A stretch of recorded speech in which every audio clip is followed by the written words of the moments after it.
সুপ্রিয় দর্শক শ্রোতা, আপনারা দেখছেন প্রবাসীদের সুখ দুঃখ হাসি আনন্দ নিয়ে ড্রিমি টিভির নিয়মিত অনুষ্ঠান প্রবাসী মন। আমাদের সঙ্গে অতিথি হিসাবে উপস্থিত রয়েছেন আবুল আজাদ। তিনি যুক্ত হয়েছেন কানাডার টরন্টো থেকে। আপনাকে স্বাগত আমাদের আজকের অনুষ্ঠানে। ধন্যবাদ আপনাকেও। আমরা বরাবর এই অনুষ্ঠানের মাধ্যমে আমাদের প্রত্যেকটা প্রবাসী অতিথিদের জিজ্ঞাসা করি যে বাংলাদেশে তো অবশ্যই আপনি জন্ম নিয়েছেন, কিন্তু অনেকদিন হয়তো বসবাসও করেছেন, তারপরে কেন আপনার মনে হলো যে আমার বাংলাদেশ ছেড়ে প্রবাসে যেতে হবে বা সেখানে যাওয়ার ইচ্ছে কেন হলো, এটা যদি একটু বলতেন। আসলে আমরা 5 ভাই থাকি এখানে। আমার বড় ভাই আমাদেরকে স্পন্সর করছে। সে তখন ওই শেরাটন হোটেলের জেনারেল ম্যানেজার ছিলেন টরন্টো ডাউনটাউনে। আমরা 5 ভাই 2 বোন থাকি এখানে। আমার আম্মা থাকতেন, মারা গেছেন। আমার আব্বা মারা গেছেন দেশে। উনি পুলিশ অফিসার ছিলেন বাংলাদেশে। 1983 তে উনি রিটায়ার্ড করেন। তারপর আমরা সবাই আসছি। আমাদের ফ্যামিলি মেম্বার আসলে 275 জন টোটাল। আমার শ্বশুর বাড়ির দিক দিয়ে আমার ছোট ভাইয়ের শ্বশুর বাড়ি, আমার বড় ভাই, আমার বোন যারা আছে না, আমাদের total Toronto, Montreal, Ottawa, Saskatchewan, Regina, Manitoba, Alberta ইউনিভার্সিটির যে research manager doctor Habibur Rahman, উনি আমার বিআই, আমার বোনের দেবর। তারপরে ম্যানিটোবাতে ছিলেন ডক্টর মুখলিসুর রহমান, উনি এখন আছেন আপনার ইয়াতে ফার্গোতে, ইউএসএ ট্রান্সফারে চলে গেছেন আর কি ওখানে। তা আমাদের বিভিন্ন আমার চাচা শ্বশুর ওনারা থাকেন সাসকাচুয়ানে, রিজাইনা। আমার ওয়াইফের ফুফা এবং এদের ফুফাতো ভাই বোনেরা অনেক লোক থাকে। তা আমাদের আত্মীয় স্বজন অনেক, total 275 family members in Canada, right? So আমরা আসলে এই দেশে আসার পরে আসলে এই দেশটা একটা খুব সুন্দর দেশ। পৃথিবীর আপনার আচার আচরণ, ব্যবহার, আপনি একটা কাজ করেন বা কোথাও যান, এরা আপনারা যদি বলেন যে আমি রাস্তাটা চিনি, এরা খুব সুন্দর করে আপনার দেখাই দিবে। যদি একটা সাদা লোক বা অন্য দেশের সাথে আপনি কাজ করেন, যদি কাজটা আপনি না বুঝেন, এরা কিন্তু আপনার খুব সুন্দর করে আপনাকে বুঝাই দেয় যে আসলে এভাবে করলে ফাস্টার হবে, এইভাবে করলে তোমার জন্য ইজি হবে, এইটা এইভাবে না করে তুমি ওইটা ওইভাবে করো। তো বলা যায় যে কানাডায় এখন আপনাদের আধিপত্য চলছে, কারণ এতগুলো ফ্যামিলি মেম্বার যেখানে বসবাস করে সেখানে তো একটা আধিপত্য থাকেই। তো সেই জায়গা থেকে আমি একটু বলবো যে আপনি কিন্তু ওখানে খুব অনেক আধিপত্যই বলা যায়, কারণ আপনি অনেকগুলো বিজনেসের সঙ্গে জড়িত আছেন। আপনার অনেক কাজ ওখানে, প্রপার্টি বিজনেস আপনি করছেন। তো আমি একটু বলবো যে যেহেতু আপনি বাঙালি এবং বাঙালিদের প্রতি একটা সফট কর্নার থাকেই দেশের বাইরে যারা যায়, তো এরকম কি আপনার আছে যে আপনি শুধুমাত্র ওখানকার যারা লেবার আছে বা ওখানে যারা কাজ করে তাদেরকে, নাকি বাংলাদেশের বাঙালি যারা যাচ্ছে লেবার বা যে কেউ কাজ করার জন্য আপনি তাদেরকে একটু অগ্রাধিকার দিচ্ছেন বাঙালি হিসাবে? কোন ভাবে, মানে আমি বলতে চাই যে বাঙালিরা আছে কিনা আপনার কোম্পানিতে বা কাজের সঙ্গে? হ্যাঁ, আমরা আসলে বাঙালি সবাই একসাথে কাজ করি। আমরা সবাই যারা বাঙালি বিভিন্ন আমার কয়েকটা কোম্পানি আছে, রাইট? সো আমরা সবাই আসলে, আমার অনেকগুলি কোম্পানি ছিল এখানে এই টরন্টোতে। আমি যে জায়গায় থাকি এটা হচ্ছে বাঙালির হেডকোয়ার্টার। এটা আমরা বাংলা টাউন হিসেবে ঘোষণা দিব ভেরি সুন, এনি টাইম। এবং আমাদের যে বর্তমান মেয়র মিস্টার জন টরি, ওনার সাথে কথা হয়েছে, বিভিন্ন মন্ত্রী মিনিস্টার তাদের সাথে কথা হচ্ছে আমাদের। আমি আসলে এই দেশে কানাডাতে লিবারেল পার্টিতে ওতপ্রোতভাবে জড়িত এবং লিবারেলের অনেক আসলে এইবার আমার স্কারবো সাউথ ওয়েস্ট থেকে এমপিপি দাঁড়ানোর কথা ছিল, কিন্তু আমি দাঁড়াইতে পারি না এই কারণে যে আমার একটু ব্যবসার ক্ষতি হবে আর কি, যদি পলিটিক্যাল চলে যায় তা ব্যবসার জন্য ক্ষতিকর। আর আমরা যারা ড্যানফোর্ডের বাঙালির মানে আসে, আপনি যদি বেরোন বেঙ্গালিতে হাজার হাজার বাঙালি আনে, আমাদের এই এলাকাতেই প্রায় আপনার 50,000 প্লাস বাঙালি থাকেন আর কি। আমি যখন 26 বছর আগে এখানে আসছি, আমরা এই যে কয়েকজন ছিলাম, 10-15 জন বা 12 জন, আমরা একসাথে চাটা খেতে যেতাম। এখন আসলে আমার অফিসের পাশেই 2914 ড্যানফোর্থ এভিনিউ, ওটার পাশেই একটা মাঠ আছে, ডেন্টোনিয়া পার্ক। ওখানে আমরা একটা শহীদ মিনার করেছি, মানে সিটির পারমিশন নিয়ে। এবং আমাদের এখানে পাশে নামাজ হয়, একটা মাঠ আছে না, প্রায় 8 থেকে 10,000 লোকের সমাগম হয়। আমরা যে কোনো সময় ঈদের নামাজগুলি পড়ি, তখন এটা আমি ওয়ান অফ দ্য অর্গানাইজেশন হচ্ছে ডিআইসি, ড্যানফোর্থ ইসলামিক সেন্টার, এটার আয়োজন করেন। এবং আমার সহযোদ্ধা এবং বড় ভাই কাউসার ভাই, আমরা একসাথে এটা করি আর কি সবাই মিলে। আরো আমাদের অনেক কমিউনিটিতে লোক আছেন। তা আমরা এই বাঙালিরা একসাথে মানে তখন মনে হয় যে আসলে আমরা বাংলাদেশি আছি আসলে। আমরা এই যে বাংলাদেশের মধ্যে হেঁটে ছেলে মেয়ে সবাই নিয়ে আমরা একসাথে যাই, আত্মীয় স্বজন নিয়ে মাঠে হাজার শতাশতি লোক, হাজার হাজার লোক, রাইট? সো এটা আমাদের জন্য একটা প্লাস পয়েন্ট আর কি। আর এই দেশে যখন আমরা আসছি, আমি আসলে অনেক লোকের হেল্প করছি। মানুষের যারা ইমিগ্রেশন হয়ে আসেন তাদেরকে গাড়ি কেনা থেকে ধরে, বাড়ি কেনা থেকে ধরে, তাদেরকে কাজ দেওয়া থেকে ধরে আমি প্রায় 1000 লোকের উপরে আমি হেল্প করছি শুধু তাদেরকে কাজ দিয়ে। বিভিন্ন আসলে তাদের বিভিন্ন প্রবলেম এগুলি সলভ করার জন্য একটা লিয়ন্স অথবা ব্রিক্স থেকে একটা মাল কিনতে হবে, তার টাকা নাই বা ক্রেডিট কার্ড নাই, ওইটা আমি তখন হেল্প করতাম আর কি। আবার টাকা তারা পরে আবার ফেরত দিয়ে দিচ্ছে মান্থলি। এই ধরনের অনেক আসলে আমরা সহযোগিতা করেছি। বিভিন্ন গোটা বাংলাদেশি জাতি আমরা যারা এখানে আছি, আমরা আসলে সবাই গর্বে গর্বিত এই কারণে আমাদের প্রত্যেকটা বাংলাদেশি কিন্তু এখানে খুবই ভালো পজিশনে আছেন। প্রত্যেকটা ব্যাংকে বলেন, আমাদের প্রত্যেকটা বিল্ডার কোম্পানিতে আমাদের বাঙালি আছেন, আমাদের যারা আছেন অনেক সবাই আমরা একসাথে কাজ করি। বিভিন্ন সরকারি অফিসে যান, আমাদের বাঙালি ভাই বোনেরা কাজ করতেছেন, ভালো পজিশনে আছেন। আর আমরা যারা ড্যানফোর্ডে অনেকদিন যাবৎ ব্যবসা করতেছি, আমরা সবাই একজন আরেকজনের হেল্প করতেছি বিভিন্ন ইয়াতে, বিভিন্ন সহযোগিতা, যে যখন যার যেটা দরকার হয় আমরা উৎপ্রতভাবে সবাই জড়িত হয়ে এই কাজগুলি আমরা করে থাকি আর কি। এবং এই যে টরন্টোর মতো একটা দেশে আমরা এই যে কিছুদিন আগে আমরা মনুমেন্ট আমরা ইয়ে করলাম আমাদের যে ডেন্টোনিয়া পার্কে, এটা আমাদের জন টরি মেয়র এবং ব্র্যাডফোর্ড আমাদেরকে এটা অনুমোদন দিয়েছেন সিটি থেকে করার জন্য। আসলে এটা আমাদের জন্য একটা বিশাল একটা ইতিহাস। আমরা হয়তো থাকবো না, ওইটার বর্তমানে মেম্বার সেক্রেটারি আমি। এবং আমরা যে ফোবানা করে থাকি নর্থ আমেরিকা, ফোবানাটা হচ্ছে একটা বিশাল সংগঠন, নন পলিটিক্যাল অর্গানাইজেশন। এখানে যে কোনো লোক থাকতে পারে। আমরা গত বছর করেছি আমাদের ইয়াতে হিলটন হোটেলে, ইয়াতে মন্ট্রিয়ালে করার কথা ছিল, করোনার কারণে হয়নি আসলে। এই বছর আমরা করেছি সেপ্টেম্বরে ওয়াশিংটন ডিসিতে হিলটন হোটেলে। আবার আগামী বছর আমরা সেপ্টেম্বরে লেবার ডে উইকেন্ডে আমরা এটা করে থাকি, এটা হবে আমরা মন্ট্রিয়ালে শেরাটন হোটেলে আর কি। আমার অফিসে এই যে 1 সপ্তাহ বা 10 দিন আগে একটা মিটিং হয়েছিল আর কি ফোবানার ব্যাপারে। আমাদের এজাজ আক্তার তৌফিক ভাই, উনি হচ্ছেন এই কমিটির কনভেনার আর কি, এই যে আমাদের আগামী বছর যেটা হতে যাচ্ছে। তা আমরা আসলে যারা আছি আত্মীয় স্বজন ছাড়াও কিন্তু আমরা অনেক বন্ধু বান্ধব সবাই মিলেই কিন্তু খুব বিভিন্ন প্রোগ্রাম, বাঙালি প্রোগ্রাম, এবং আমরা বাংলাদেশের শিল্পী রুনা লাইলা, সাবিনা ইয়াসমিন, জেমস ভাই, আইয়ুব বাচ্চু, দাদা যে কিশোর দাদা মারা গেলেন, উনি মারা যাওয়ার আগে কিন্তু আমার সাথেই ছিলেন। উনি একটা প্রোগ্রামে আসছিলেন করোনার আগে, আমার সাথে রাত্র 2টা পর্যন্ত উনি ছিলেন, রাইট?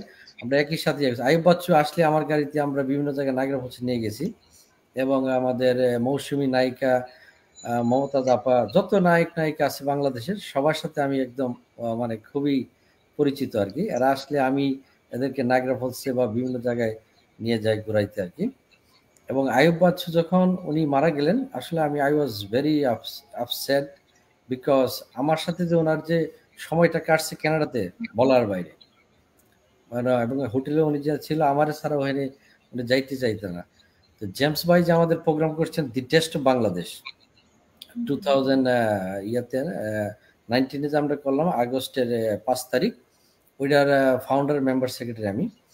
ওখানে প্রায় 50,000 লোক হয়েছে আর কি। আমরা রাস্তা বন্ধ করে আমরা 25 বছর ধরে ট্রাই করেছিলাম এটা করার জন্য, কিন্তু এটা আসলে টাফ হয়ে গেছিল, কারণ গ্রিক কমিউনিটি আছে, এরা ওই পেপ এন্ড ড্যানফোর্ড থেকে একটা রাস্তা বন্ধ করে কয়েক মিলিয়ন লোক হয়, 3 দিন বা 3 দিন ব্যাপী থাকে এটা, শুক্র শনি রবি। তা আমরা বাঙালিরা এই প্রথম 2019 আগস্টের 5 তারিখে এটা করলাম। আমাদের মেয়র এটার অনুমোদন দিচ্ছেন এবং আমাদের সিটি কাউন্সিলর ব্র্যাডফোর্ড। তা দেওয়াতে আমরা প্রায় আমরা আসলে চিন্তা করতে পারিনি যে এত লোক হবে। আসলে 50,000 লোক প্লাস, অনেকে বলছে 50 প্লাস, অনেকে বলছে 30 প্লাস, 40 প্লাস, এরকম আর কি। পুরা মানে জনসমুদ্র আর কি, বাংলাদেশে মানিক মিয়া বিনের মতো আর কি হয়েছিল আর কি। তো এটা হয়তো আগামী বছর আমরা করব। আমরা 21 জন বোর্ড অফ ডিরেক্টর আছি আর কি। তো এই আর কি, আমরা আসলে যারা আছি বাঙালিরা সবাই একসাথে কাজ করার চেষ্টা করি এবং একসাথে করি সবাই মিলে আর কি। এই পৃথিবীর আসলে কানাডাটা হচ্ছে একটা খুব সুন্দর দেশ, লিভিং স্ট্যান্ডার্ডের জন্য খুবই ভালো, উন্নত। এবং আমেরিকাতে আছে, কিন্তু আমাদের আসলে আমি বিভিন্ন জায়গায় ঘুরেছি, প্রায় 17-18 দেশে আমি ভ্রমণ করেছি, কিন্তু আমি দেখলাম যে কানাডাতে সবচেয়ে বেস্ট লিভিং স্ট্যান্ডার্ড আর কি থাকার জন্য, বসবাস করার জন্য। না, ভীষণ ভালো লাগলো আসলে আপনার কথা শুনে। আপনার কাজের পরিধি বা আপনার যে বিজনেস আছে সেটা আরো অনেক প্রসারিত হোক সেটাই চাই, কারণ আপনার যত প্রসার হবে বাঙালিরা গিয়ে সেখানে আরো কাজের সংস্থান করতে পারবে। তো আমাদের একজন দর্শকের একটা জানার আছে, তিনি বললেন যে বাংলাদেশের শিল্প উন্নয়নের জন্য আপনাদের পরিকল্পনা আছে কিনা। তিনি সুধাংশু মালু, উনি জিজ্ঞেস করেছেন আপনার কাছে। তো আপনি কি কানাডার বিজনেসটাকে কি বাংলাদেশে প্রসার করতে চাচ্ছেন, এরকম প্রশ্নই সম্ভবত করেছেন। আসলে হ্যাঁ করতে যাচ্ছি, কিন্তু আসলে এই এখানে আসলে প্রফিটেবল বিজনেস। এখানে যদি একটা বাড়ি বানায় আপনি বিক্রি করেন, আপনার মিনিমাম 3 থেকে 4 লাখ কানাডিয়ান ডলার মেক করতে পারেন, 5 লাখও করতে পারেন। আমার একজন ঘনিষ্ঠ বন্ধু, বড় ভাই, আমরা একসাথে চলি, আলবিয়ন বিল্ডিং কনসালটেন্ট, তারপর আছে Monir builder Inc, custom builders, Shankar Dey, আরো অনেক বিল্ডার আছে, আমারও বিল্ডার কোম্পানি আছেন। আমরা যারা একসাথে কাজ করি, খান বিল্ডার আছেন, পাপন ভাই আছেন, অনেকগুলি বাড়ি বানায়। আমাদের কামাল ভাই আছেন, বাড়ি বানায় বিক্রি করে। আমাদের অনেক বন্ধু বান্ধবী এই শহরে বিভিন্ন বাড়ি টাড়ি বানাচ্ছেন এবং অনেকগুলি বাড়ি ইয়ে করছেন। আমার এক ফ্রেন্ড একটা কন্ডো আছে 141 লাউড স্ট্রিট সেন্ট ক্যাথরিনে, আমি এটার ইয়ে হিসেবে কাজ করতেছি। আমাদের আলবিয়ন বিল্ডার জামাল ভাই হেল্প করছে। বর্তমানে আমি আমার বাঙালি ভাই এটার অনার, 4 তলা building, 4 storage condo, 3rd unit. এবং আমরা যারা কাজ করতেছি এখানে, আমাদের যারা আরো অনেক বিল্ডার আছেন কাজ করতেছেন। আমাদের দেলোয়ার হোসেন মিন্টু ভাই আছেন, উনিও বাড়ি বানানো শুরু করেছেন। আমাদের বিভিন্ন কমিউনিটির আসলে অনেক লোকই এই দেশে বিল্ডার কোম্পানিগুলিতে বাড়ি বানাচ্ছেন। এবং আমাদের যারা অনেক রিয়েল এস্টেট ভাই বোনেরা আছেন, অনেক ভালো করতেছেন, এই যে বাড়ি বিক্রয় করতেছেন, কিনতেছেন। আমাদের একজন 24 এর যে উসমানী ভাই, একটা টিভির মনে হয় উনি ছিলেন বাংলাদেশের সাংবাদিক, উনি সিবিএন পত্রিকার মালিক আর কি, এবং উনিও একটা রিয়েল এস্টেট করতেছেন। আমাদের শহীদুল ইসলাম মিন্টু ভাই আছেন, উনি এনআরবি টিভি এবং বাংলা মেল নিউজ পেপার। আমাদের নজরুল ইসলাম মিন্টু ভাই আছেন, সবচেয়ে পুরনো পত্রিকা হচ্ছে ওনার নাম হচ্ছে দেশে বিদেশে। তারপরে বাংলা কাগজের জাহাঙ্গীর ভাই আছেন, একটা বাংলা নিউজ পত্রিকা বাংলা কাগজ। আমার একটা পত্রিকা ছিল, ওটার নাম ছিল বাংলা নিউজ পত্রিকা। আমি দারাভাই, অজয় দাস, এবং আমাদের সম্পাদক ছিলেন হচ্ছে ওই দাদাটার নামটা আসলে এই মুহূর্তে জয়ন্ত বর্ণিক, উনি ছিলেন আমাদের। আমরা 4 জন ছিলাম একটা পত্রিকা আর কি। তা অনেকদিন আমরা রান করছি অবশ্য। এটা আসলে প্রফিটেবল ব্যবসা না, এটা আসলে কমিউনিটির জন্য করা আর কি। এটার থেকে আমরা কোনো মানে প্রফিট নিতে চাই নাই কখনো। এটা আমরা অনেকদিন রান করেছিলাম বাংলা নিউজ পত্রিকাটা। তা আমাদের আসলে সবাই অনেকেই আছেন, ভালো অবস্থায় আছেন, তারা খুব সুন্দরভাবেই এখানে আছেন এবং ব্যবসা বাণিজ্য করতে। অনেক লয়ার আছেন আমাদের এখানে, তারপরে আমাদের অনেক ডিফেন্স লয়ার আছেন, ইমিগ্রেশন লয়ার আছেন, বিভিন্ন জায়গাতে আমাদের আসলে এখন লোক আছে। আমরা যদি ব্যাংকে যান, আপনি বাংলা কথা বলতে পারতেছেন। আমাদের একটা বাঙালি ভাই আছে, একটা বোন আছে। এই যে সিআইবিসি ব্যাংকের ব্রাঞ্চ ম্যানেজার আমার বড় ভাই শামস ভাই, ব্রাঞ্চ ম্যানেজার। আমাদের এই সিআইবিসিতে আমাদের জাহাঙ্গীর ভাই আছেন, জাহাঙ্গীর আলম, উনিও সিআইবিসি, তাকে টিডি ব্যাংকে ছিলেন। বিভিন্ন জায়গায় আমাদের বন্ধু বান্ধব সবাই আছেন আর কি। আমাদের রিয়েলিটির রিয়াজ শামসুল ভাই আছেন, অনেকগুলি প্রপার্টি কিনতেছেন আমাদের দ্বারা। এরা একটা 4-6 জনে মিলে একটা আসলে একটা ভোটও কিনেছেন, এনে প্রায় 20-25 জন লোক জায়গায়। আমিও গেছিলাম মাঝখানে। রিয়াজ শামসুল রিয়েল এস্টেট করেন আর কি, রিয়াজ ভাই নামে পরিচিত উনি। তা আমাদের অনেক লয়ার আছে এখানে, যারা অনেকজনই আসছেন আসলে। যদি কারো নাম বলতে ভুলে যায়, কে মাফ করে দিবেন আর কি। আসলে অনেক লয়ার তো। আমাদের উমর জাহিদ আছেন আমার বন্ধু, ব্যারিস্টার, ডিফেন্স লয়ার আছে আরিফ হোসেন, আলমগীর হোসেন আছেন ব্যারিস্টার, তারপর রাজ্জাক ভাই আছে, আব্দুর রাজ্জাক। আমাদের রিয়াজ রেজওয়ান ভাই আছেন লয়ার, উনিও লয়ার, ইদানিং মানে গত বছর হয়তো উনি লাইসেন্স দিয়েছেন। আমাদের অনেক রিয়াজ ভাই, রেজওয়ান ভাই কিন্তু আমাদের আইএমএলডির আমার আগে উনি সেক্রেটারি ছিলেন আর কি, আমাদের শহীদ মিনারে। ওনার ওয়াইফ হচ্ছে আপনার Dolly Begum, MPP, provincial member of parliament. তো উনি আমার দেশি আর কি, আমার এলাকার লোক, ব্রাহ্মণবাড়িয়া। আমার দেশের বাড়ি হচ্ছে ব্রাহ্মণবাড়িয়া আর কি। তো আমাদের অনেক আছেন যারা বিভিন্ন ক্ষেত্রে বিভিন্ন ধরনের ব্যবসা করে থাকেন এখানে, এখন আগেও অনেক করেছেন। আমাদের এই যে শহীদুল ইসলাম মিন্টু ভাই আমার বন্ধু, সে আসলে একটা বাংলাদেশ ফেস্টিভ্যাল করে, ওখানে কিন্তু হাজার হাজার লোক হয়। তখন উনি বাংলাদেশ থেকে অনেক শিল্পী নিয়ে আসেন, অনেক প্রোগ্রাম টোগ্রাম করেন। আমরা যারা এখানে আছি সবাই পলিটিক্যাল, নন পলিটিক্যাল, আমি 34টা সংগঠনের ছিলাম, অনেকগুলি সভাপতি সেক্রেটারি ছিলাম আমি। এখন আসলে আমি almost retired. Political non political এগুলি আসলে এখন ব্যবসার প্রতি মনে, আমি আসলে অনেকগুলি ব্যবসা করছি। তো এখন এই যে এই কনস্ট্রাকশন, বিল্ডিং সাপ্লাই মেটেরিয়াল, এইগুলি আমি করি আর কি। আমার একটা শোরুম আছে ড্যানফোর্ডে।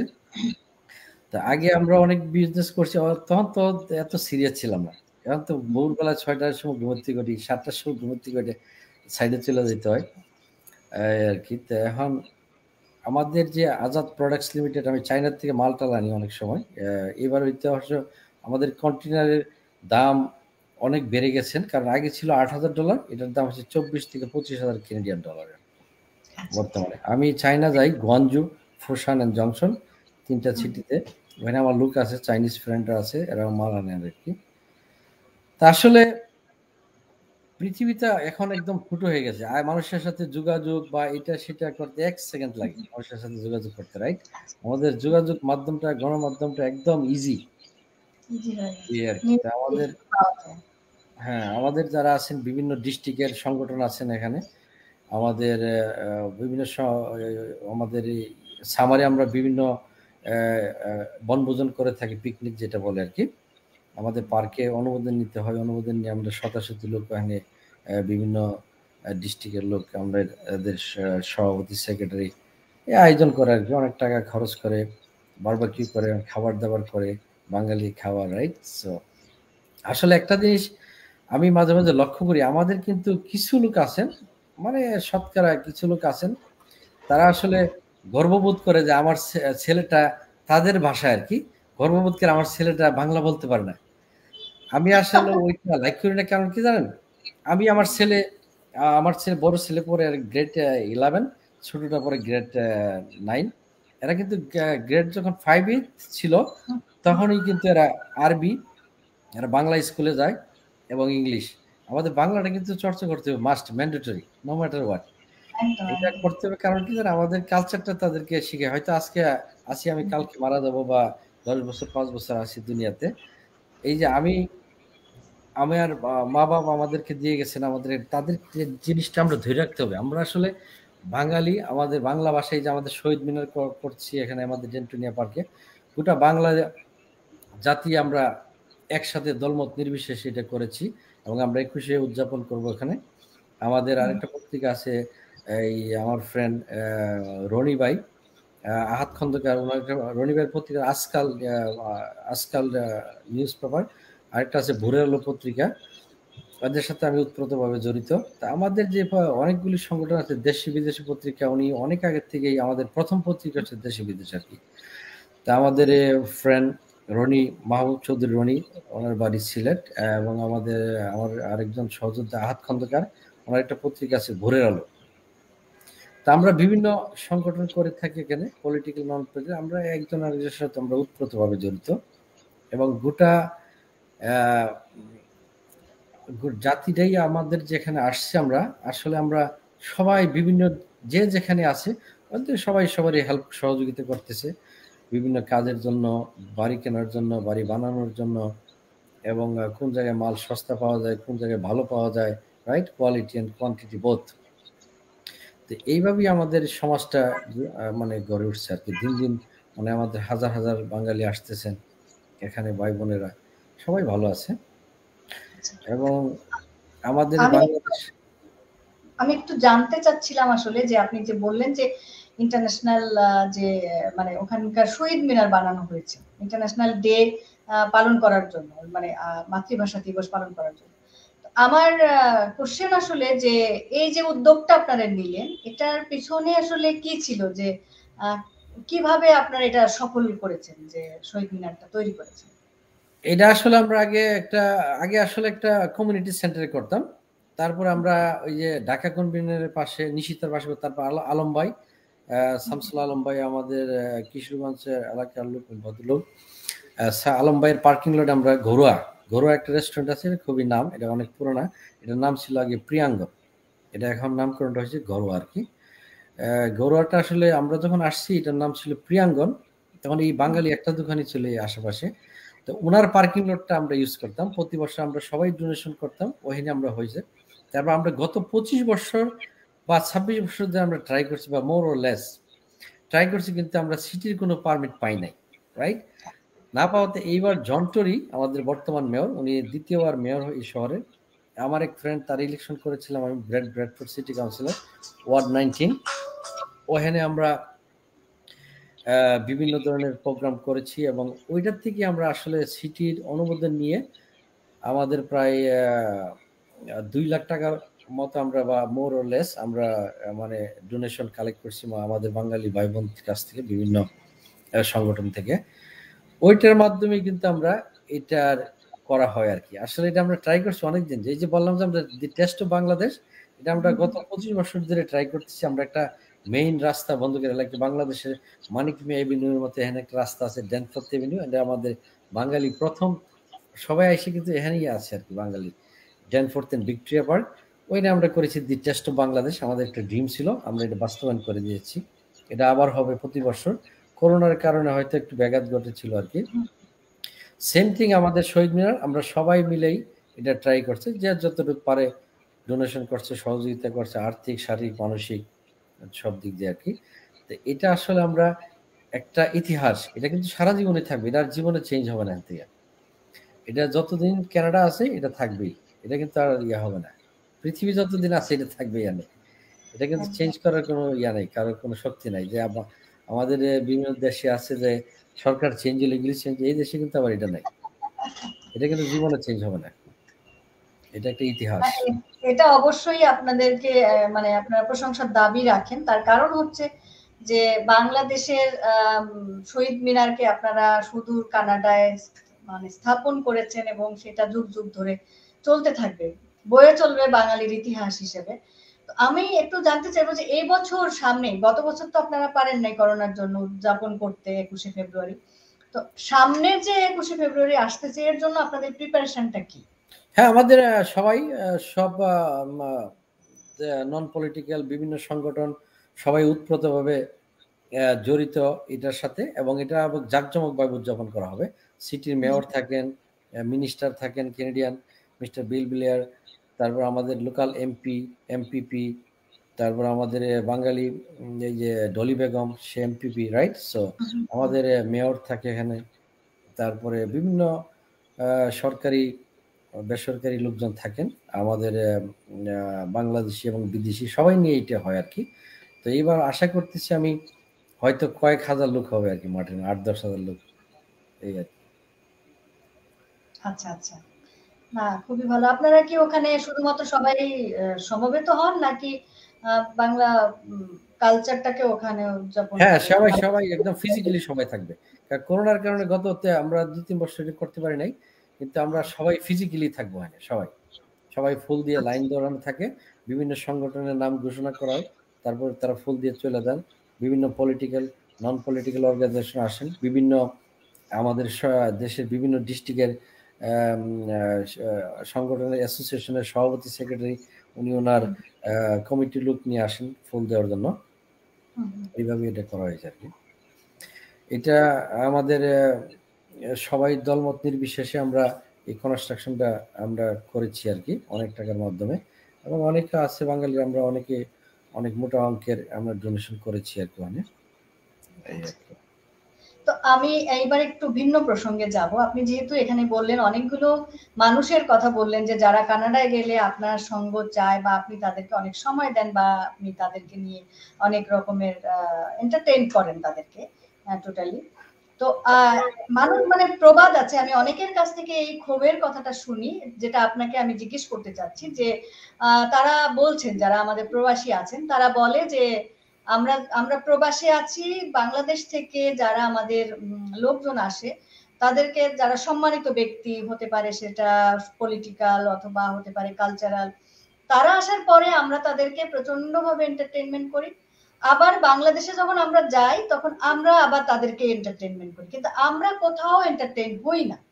এই কথাটার সাথে আপনি কতটা একমত বা আপনি একটু বলবেন? না, আসলে আমরা যারা শিল্পীরা বা বিভিন্ন পলিটিক্যাল নন পলিটিক্যাল অর্গানাইজেশনের যারা আসেন এখানে, সবাই যে যেই পলিটিক্যাল পার্টি করে তাদেরকে মূল্যায়ন করে।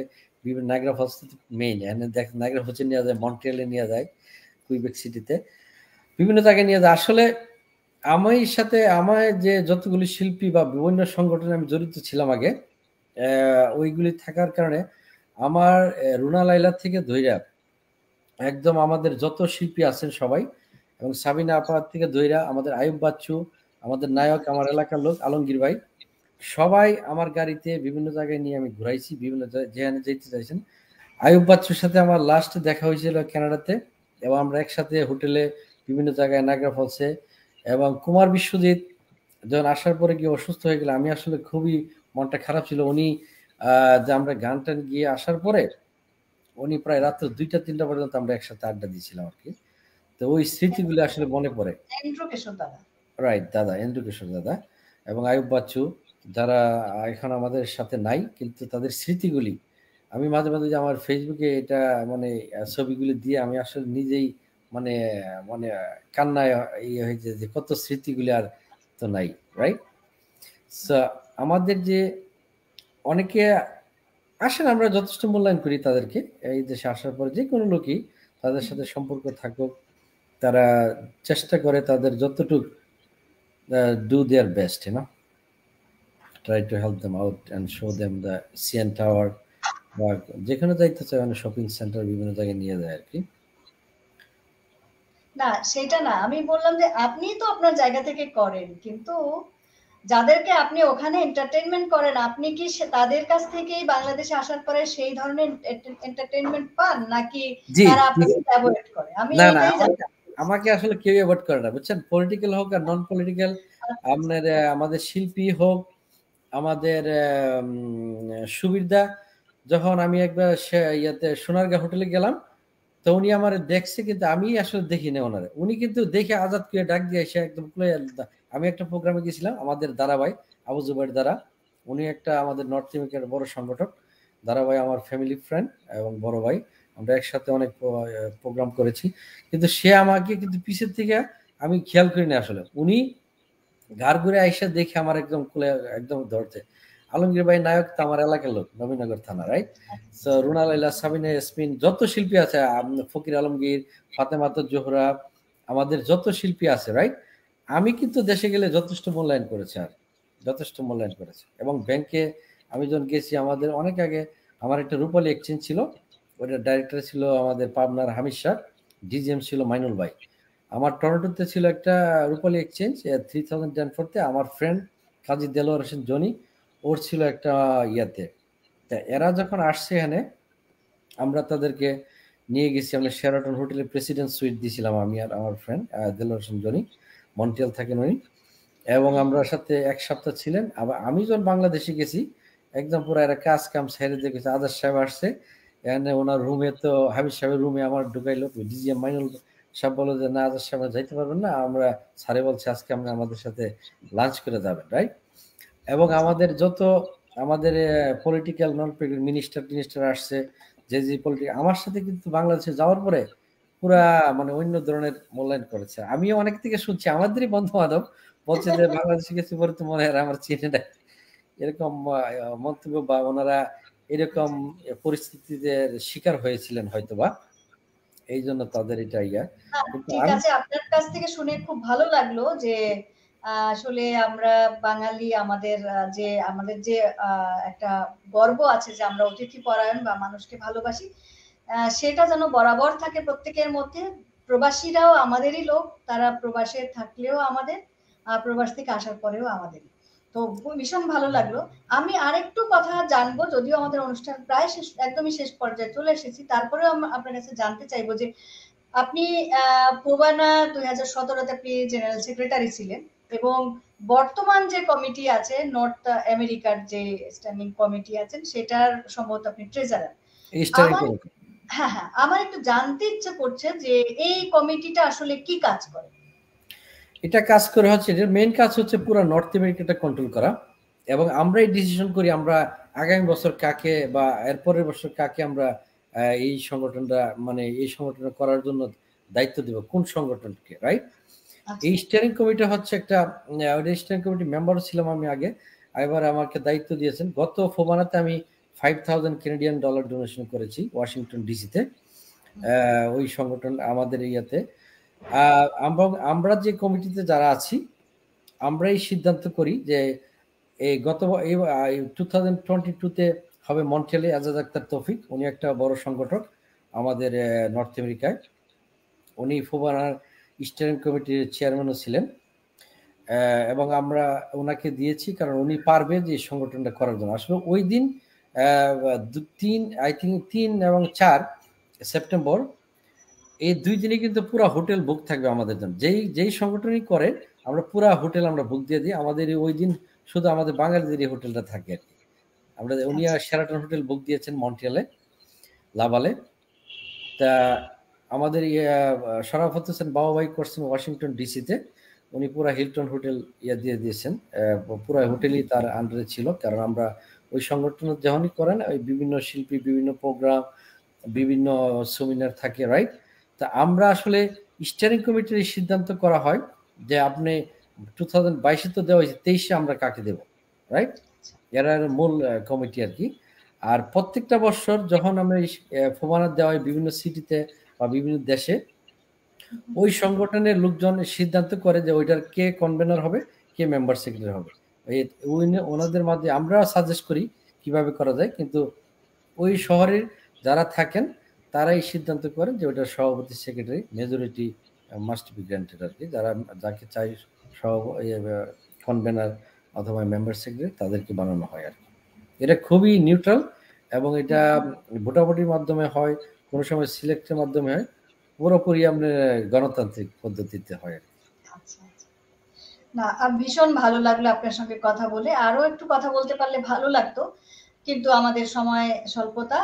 আপনাকে আরো একদিন আমরা আমাদের অনুষ্ঠানে আশা করব, এই প্রত্যাশা রেখে আসলে আজকে শেষ করতে চাই। তো আপনি অনেক ব্যস্ততার মধ্যে থেকেও আপনার অফিস বন্ধ করে আপনি আমার সঙ্গে সময় দিয়েছেন।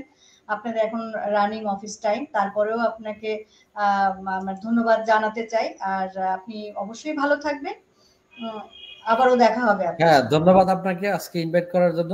আমার বন্ধু যে আরিফ রহমান সে তো দুবাই আছে, আজকে মানে ইয়াতে গেছে আর কি। কালকে ওর সাথে কথা বলো যে আপনার সাথে খুব ভালো সম্পর্ক এই আর কি। তাই এই জন্য আমি এই ব্যস্ততার মাধ্যমে আপনার সাথে আজকে আমাকে ইনভাইট করার জন্য আপনাকেও আমাদের কানাডার পক্ষ থেকে একগুচ্ছ রজনীগন্ধার প্রীতি আর শুভেচ্ছা রইল আর কি। তো ভালো থাকবেন, ইনশাল্লাহ কথা হবে। ধন্যবাদ আপনাকে। ধন্যবাদ। সুপ্রিয় দর্শক শ্রোতা, আপনারা এতক্ষণ ধরে ধৈর্য সহকারে কষ্ট করে আমাদের অনুষ্ঠান দেখেছেন এবং আমাদের অতিথিকে উৎসাহিত করেছেন, এজন্য আপনাদের প্রত্যেককেই শুভেচ্ছা জানাচ্ছি। আপনারা সবাই ভালো থাকবেন, সুস্থ থাকবেন। রাত্রিকালীন শুভেচ্ছা জানিয়ে শেষ করছি। ধন্যবাদ দর্শককে সবাইকে, ধন্যবাদ।